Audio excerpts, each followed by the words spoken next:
오늘도 세상에 줄 수 없는 주님의 평안이 여러분들과 함께하기를 간절히 소망합니다. 시 한 편을 읽으며 설교를 시작하고자 합니다. 제목은 11월이 되면입니다. 11월이 되면 한 해의 끝자락을 생각합니다. 그러면 괜히 초조해지고 다급해지며 무언가 해보려 발버둥치지요. 대개 이럴 즈음엔 무얼 해도 괜시리 허전하기만 한 법. 이때 필요한 건 뭘 하려는 것보다 잠깐 멈출 수 있는 지혜, 억지로 무엇을 만들려 하기보단 나 자신을 돌아봄, 10달 동안 우리를 지켜주시고 보듬어 주셨던 그분께 감사, 그리고 남은 2달도 넉넉한 은혜로 살아갈 수 있다는 용기. 2장밖에 남지 않은 달력이기에 오롱조롱 눈부시게 채워야겠습니다. 하지만 자귀가 아니라 자연스러움으로. 이 시의 내용처럼 어쩌다 보니 11월입니다. 나름 바쁘게 살아왔는데, 열심히 살아왔는데 살다 보니 어느덧 11월이 되었습니다. 이때 우리에게 필요한 것은 멈춰서는 것, 그리고 감사, 또 남은 2달도 은혜로 넉넉히 살 수 있다는 용기, 이 말이 마음에 남습니다. 오늘 우리가 읽은 이 시편도 11월을 닮은 시편입니다. 먼저 제목 때문에 그렇습니다. 1절 위를 보시면 성전에 올라가는 노래라고 되어 있습니다. 하나님께서는 이스라엘 백성에게 1년에 3번은 예루살렘에 와서 예배를 드리라고 그렇게 말씀하셨습니다. 그렇기 때문에 먼 지역에 살고 있는 백성들은 마치 명절에 가게 문을 닫고 고향집으로 가듯 예루살렘을 향해 긴 여행을 해야만 했습니다. 정신없이 매일마다 반복되는 그런 삶을 살다가 강제로 멈춰선 것입니다. 덕분에 삶을 정비할 수 있었고요. 또한 예배를 다 드리고 다시 고향으로 돌아갈 때는 내가 주님과 함께 동행하겠습니다, 주님만 바라보며 살겠습니다 하는 다짐을 가지고 살아갈 수 있었습니다. 바로 이러한 제목을 가진 시편이 이 126편이기 때문에 이 126편은 멈춰선다라는 의미에서 11월을 닮았습니다. 또 내용적인 측면에서도 구성이 11월을 닮았습니다. 1절부터 3절은 과거의 은혜를 자꾸 돌이켜보면서 또 회상하면서 하는 그런 내용이고, 4절은 현재입니다. 현재의 기도문입니다. 그리고 5절과 6절은 도우셨던 하나님을 다시 한번 기대하고 소망하는 그런 내용이 들려져 있습니다. 그렇기 때문에 과거를 점검하고 또 미래를 다짐하는 그러한 구성이 되어 있기 때문에 이 시편은 11월을 닮은 것입니다. 이처럼 11월을 닮은 오늘 말씀을 묵상하면서 고난의 파도를 이겨낼 힘은 이란 제목을 떠올려 봤습니다. 왜냐하면 이 시편 기자는 포로 귀환과 같은 극적인 어떠한 삶의 회복을 다시 한번 간절히 기도하고 있는 그런 고난 속에 지금 놓여져 있기 때문입니다. 오늘 말씀을 보면서 고난의 파도를 이겨낼 힘이 어디에 있는지 하나님의 음성을 듣는 시간이 되기를 간절히 축원합니다. 3가지 키워드로 함께 살펴보겠습니다. 첫 번째 키워드는 기억입니다. 고난의 파도를 이겨낼 힘은 기억입니다. 함께 본문 1절과 2절 말씀을 읽도록 하겠습니다. 여호와께서 시온의 포로를 돌려보내실 때에 우리는 꿈꾸는 것 같았도다. 그때에 우리의 입에는 웃음이 가득하고 우리의 혀에는 찬양이 찼었도다. 그때의 문나라 가운데서 말하기를 여호와께서 그들을 위하여 큰 일을 행하셨다 하였도다. 그때라는 말이 계속해서 반복해서 3번이나 등장을 합니다. 시편 기자는 과거를 지금 기억하고 회상하고 있는 겁니다. 특별히 포로가 귀환하던 그때를 회상하고 있는 것입니다. 바벨론에서 70년 동안 포로 생활을 하고 있는 그 백성들은 아무런 희망도 없고 아무런 소망도 없는 사람들이었습니다. 그러던 어느 날 왕이 바뀌었습니다. 그리고 그 왕이 이스라엘 민족으로 하여금 고향으로 돌아가라 라고 그렇게 선포했습니다. 이를 두고 역대하 36장 22절 23절 말씀은 이렇게 말씀해 주십니다. 함께 자막을 보면서 읽도록 하겠습니다. 바사왕 고레스 원년에 여호와께서 예레미야의 입으로 하신 말씀을 응하게 하시려고 바사왕 고레스의 마음을 감동시키심에 저가 온 나라에 공포도 하고 조소도 내려 가로되 여호와께서 세상 만국을 내게 주셨고 나에게 명령하여 유다 예루살렘에 성전을 건축하라 하셨나니 너희 중에 그의 백성된 자는 다 올라갈지어다. 정말 꿈과 같은 일이 발생한 것입니다. 그래서 공동번역 개정역은 이 시편 126편 1절을 이렇게 번역했습니다. 시온의 포로를 풀어주시는 날 꿈이던가 생신이던가 이렇게 번역했습니다. 여러분, 꿈인지 생신인지 이거를 판별하려면 어떻게 해야 합니까? 꼬집어 봐야 하는 겁니다. 내 볼을 꼬집을지 옆에 있는 사람 볼을 꼬집을지 꼬집어 보면 아는 것입니다. 한동안 이스라엘 백성들은 포로 귀환의 이 조소, 이 명령을 믿지 못했던 것입니다. 불가능한 일이라고 생각했기 때문입니다. 그래서 이 크고도 놀라운 일이 그 백성에게 전해지면서 기적 같은 일, 그리고 크고도 놀라운 일, 꿈 같은 일이라고 하면은 그 백성은 단연코 포로 귀환의 이 사건을 떠올렸다라는 것이지요. 여러분에게는 꿈 같은 일이 이루어졌다라고 이렇게 말할 수 있는 일이 혹시 있으신지 모르겠습니다. 아직도 생각해 보면 그게 어떻게 될 수 있었을까? 지금 생각해도 그건 참 기적이다. 불가능한 일처럼 보였는데 그게 그렇게 된 것은 참 기적 같은 일이다 라고 고백할 그런 일들이 혹시나 없으신지 모르겠습니다. 그것이 작은 일이든 큰 일이든 그것은 주님 주신 은혜임을 믿습니다.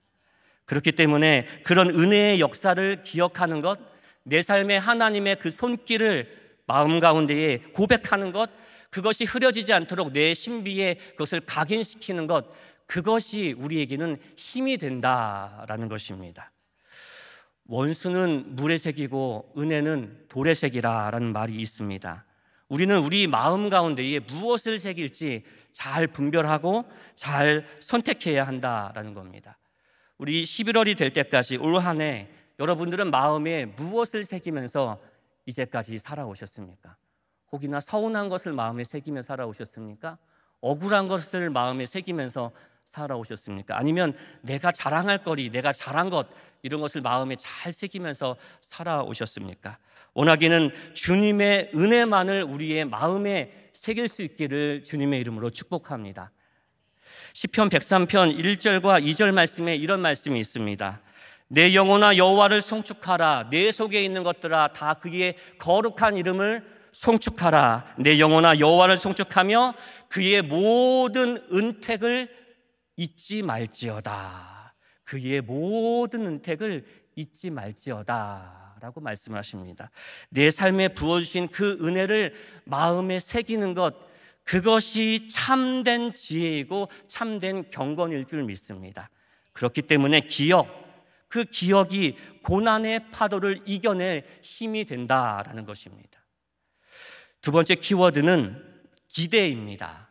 고난의 파도를 이겨낼 힘은 기대입니다. 과거에도 큰 일을 행하시며 도와주셨던 그 주님께서 앞으로도 도와주실 것을 확신합니다. 우리는 이것을 가리켜 기대라고 이야기를 합니다.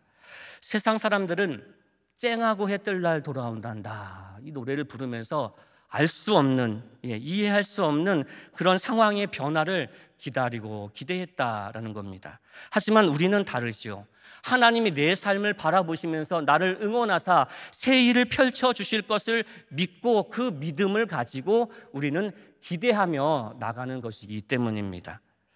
오늘 이 시편 기자의 어떤 마음 상태, 그의 상황, 삶의 그 자리는 어떠했을까 한번 생각해 보았습니다. 그의 삶의 상황은 그리 좋은 상황이 아니었습니다. 왜냐하면 5절과 6절 말씀을 쭉 읽어보시면 울며 눈물을 흘리며 이런 말이 반복해서 등장하기 때문입니다. 또 4절 말씀에 그의 현재의 기도문을 봤을 때에도 그 모습을 느낄 수 있습니다. 함께 4절 말씀 읽도록 하겠습니다. 여호와여 우리의 포로를 남방 시내들 같이 돌려보내소서. 여기서 포로라는 이 단어는 다시 번역하면은 회복으로 번역할 수 있는 단어입니다. 그리고 남방 시내라는 말은 건기에는 물이 없어서 바짝 말라서 그런 길이 되는 그런 강바닥을 가리키는 겁니다. 하지만 이 바짝 말랐던 그 땅이 우기가 됐을 때, 비 오는 시기가 됐을 때에는 물이 콸콸 넘치는 그런 강줄기로 변화되듯이 자신의 이 고통스러운 이 삶의 극적인 변화, 극적인 회복을 일으켜 주옵소서라고 지금 기도하고 있다라는 것을 봤을 때에 그는 지금 극심한 고난 가운데, 슬픔 가운데 있다라는 것을 짐작할 수 있습니다. 그래서 이런 시편 기자의 모습은 마치 우리의 모습과 같지 않을까 합니다. 오늘 우리가 함께 이 예배의 자리로 다 나와 있지만 괴로움 속에 여전히 힘들어하는 성도들이 이 가운데는 또한 있기 때문입니다. 그럼에도 불구하고 오늘 시편 기자는 그 슬픔과 괴로움의 그 울부짖음 가운데, 탄식 가운데, 기도 가운데 멈추지 않았습니다.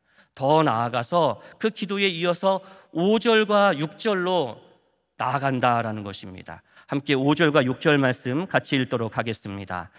눈물을 흘리며 씨를 뿌리는 자는 기쁨으로 거두리로다.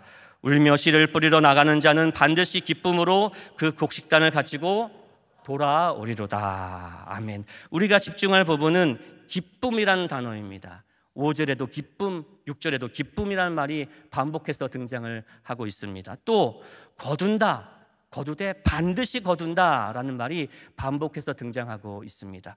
이를 봤을 때에 5절과 6절에는 이 시편 기자의 주님을 향한 기대로 가득 차 있다라고 이야기할 수 있습니다. 자신을 향해 새 일을 펼치신 그 하나님을 기대하는 마음이 풍성히 들어있다라고도 볼 수 있습니다. 우리가 잘 아는 말씀 이사야 40장 31절 말씀 보시면 여호와를 앙망하는 자에게는 새 힘을 주신다라고 했죠. 독수리 날개쳐 올라가는 새 힘을 주신다라고 했습니다. 여기서 이 앙망에 해당되는 이 히브리어 단어를 다시 쉽게 번역하면 기대입니다. 다시 말하면은 내가 힘들고 괴롭고 어렵지만 주님이 하실 일을 앙망하고 기대하는 자에게는 주님이 그 고난을 돌파할 새 힘을 주실 것이다 라는 것입니다. 그래서 찬송가, 저는 370장을 참 좋아하는데요, 거기 2절 가사에 보면 이런 가사가 있습니다. 전날의 한숨 변하여 내 노래가 되게 하신다. 그리고 시편 30편 11절 말씀에 이런 말씀이 있습니다. 나의 슬픔을 변화시켜 춤이 되게 하신다라는 겁니다. 우리 주님께서는 주님을 앙망하는 자, 주님을 기대하는 자에게 전날의 한숨을 변하여 노래로 바꿔주시고 그의 슬픔을 변화시켜서 춤이 되도록 만들어 주실 줄 분명히 믿습니다. 그렇기 때문에 주님을 기대하는 것, 그것이 고난을 돌파할 힘이 된다는 것입니다. 마지막 키워드는 오늘을 선물로 받는 것입니다. 고난의 파도를 이겨낼 힘은 오늘을 선물로 받아내는 것입니다. 여러분, 이 말에 동의를 하십니까? 살아가는 게 매일같이 너무나 힘들고 고단한데 오늘을 주님의 선물로 받으라니 이 말에 동의가 되십니까? 본문 5절과 6절은 우리가 주님을 기대하는 것, 그것을 뛰어넘어 오늘을 선물로 받는 그런 자세를 요청하고 계심을 느낄 수 있습니다. 과거에 행하셨던 그 놀라운 일들을 기억하는 것, 감사하지요. 그 기억을 뛰어넘어 또다시 행하실 그 주님을 또한 기대하는 것, 그것도 감사하지요. 하지만 거기에 멈춰서서 가만히 서 있으라 말씀하지 않으십니다. 오히려 오늘을 바라보며 오늘을 선물로 여기며 오늘을 적극적으로 살아내라라고 우리에게 요청하신다라는 것입니다. 6절 말씀 한 번 더 읽도록 하겠습니다. 울며 씨를 뿌리러 나가는 자는 반드시 기쁨으로 그 곡식단을 가지고 돌아오리로다. 울며 우는 상황이지만 씨를 뿌리러 나가는 자, 씨를 뿌리러 나간다는 것은 적극적으로 삶을 살아가는 그런 자세를 가리킨다는 것입니다. 내 삶은 여전히 고난이 있지만, 눈물이 여전히 있는 상태이지만, 그럼에도 불구하고 그 상황 속에서도 새 일을 행하실 그 주님을 기대하면서 씨앗을 뿌리러 나가는 것을 우리 주님이 우리에게 요청하신다는 것이죠. 이러한 생각은 전도서의 주제와도 굉장히 유사합니다. 전도서는 허무주의를 가리키는 책이 결코 아닙니다. 오히려 우리의 삶이 예측할 수 없는 변수로 가득 차 있고 또 이해할 수도 없고 논리적으로 설명할 수 없는 정말 수수께끼와 같은 그런 삶일지라도 지금 나에게 주신 이 오늘이라는 이 시간을 선물로 바라보며 수고하며 그렇게 즐거워하는 것, 그것이 우리에게 허락하신 창조주의 선물이다라는 것을 가르쳐 주시는 책이기 때문입니다. 노먼 빈센트 필 목사님이 이런 말씀을 하셨습니다. 하나님은 선물을 주실 때에 고난이라는 포장지에 싸서 주신다라고 했습니다. 그렇기에 나의 삶이 고난으로 보일 때 오늘을 포기하고 외면해서는 결코 안 됩니다. 도리어 그 삶을 적극적으로 부딪히고 또 그 삶을 품어내야 한다라는 겁니다. 비록 겉모습은 고난일지라도 그것이 포장지라는 것을 결코 잊어서는 안 된다라는 겁니다. 그 포장지를 풀어내면 그 안에 주님께서 예비하신 귀한 선물이 들어있기 때문입니다. 그렇기에 오늘을 선물로 받아서 적극적으로 살아내려는 그런 자세가 있을 때 우리는 고난의 파도를 넉넉히 이길 수 있습니다. 말씀을 정리합니다. 지난 10달 동안도 힘겹게 살아왔는데 남은 2달도 우리에게는 쉽지만은 않을 수도 있습니다. 11월 시작하는 첫 주입니다. 잠시 멈춰서서 영적인 우리의 모습을 점검할 수 있기를 간절히 소망합니다. 첫 번째로 노트를 꺼내셔서 내 삶 가운데 행하신 그 놀라운 은혜의 역사를 기록해 보십시오. 기억할 수 있기를 바랍니다. 그리고 두 번째로 그분이 또다시 행하실 그 놀라운 역사를 마음껏 기대해 보시기 바랍니다. 마지막으로 그 기대와 그리고 그 기억을 가슴에 품고 오늘이라는 이 시간을 비록 그것이 고난의 포장지에 쌓여 있을지라도 그것을 선물로 바라보시면서 적극적으로 풀어내 보시기를 바랍니다. 그때 우리 주님께서 남은 2달 속에 숨겨져 있는 이 고난의 파도를 장애물이 아니라 우리가 영적으로 더욱더 성장하고 아름답게 꽃피도록 만들어 주실 주님의 디딤돌로 사용해 주실 줄 분명히 믿습니다. 함께 기도하겠습니다. 거룩하신 아버지 하나님, 11월을 맞이하기에 앞서 잠시 멈춰설 수 있는 영적인 여백을 허락하여 주옵소서.